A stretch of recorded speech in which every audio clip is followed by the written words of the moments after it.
Was adopting an older daughter something that you've always wanted to do? I was. My dad is not my biological father. Right, yeah. Mm-hmm. So when I was younger and they let me know that I wasn't blood related to that whole side of my family, I was like 5.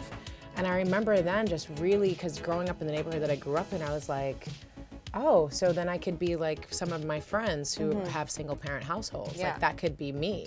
So I remember I told my mom at 5 that when I got older, I was going to adopt, and I was going to adopt older. Yeah. Because even though I had, my dad had met me, he was the first person to meet me that wasn't blood family when I was only a couple weeks old. And they got married when I was 1 year old. So I didn't know any different of him being my dad, but it occurred to me like, okay, I was a cute baby when you decided to do that. What if it was right now? What if all these years Mom and I had been on our own? Would someone want to come in now and be my dad? You know? So it's just interesting. I remember I was 5 years old and I came up with that very, very clearly that I wanted to adopt, and I wanted to adopt older. Sure. And I thought that it had happened. I have a friend who has a school and a bunch of like different projects she works on in Sierra Leone. And I went out there for this opening of this maternal health care center, and I met this little boy, Momadou, and I sponsor him and his family, and I've been doing that for years. And I thought that's how it had turned, it had come up in life. Right. But then, here we are. Here we are. I think that's fantastic. Does she have a favorite, does your daughter have a favorite character that you've ever played?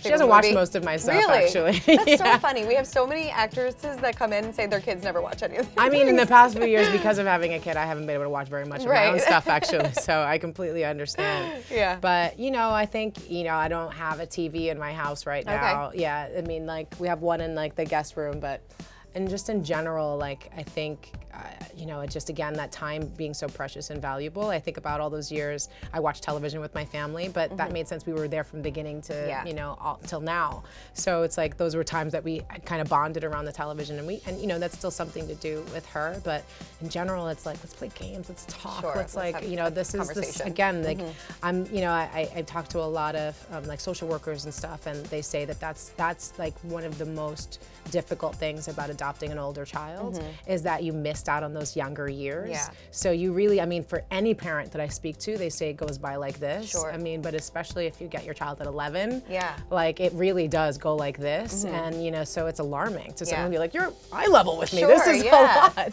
Yeah. So I'm selfish with as much time. I work a lot and I'm traveling, and I want her to be able to come with and do as much stuff with me as possible. And it's not always like staring at a screen, as funnily as enough as that's what I do for a living. If we watch a lot of documentaries or something. Great.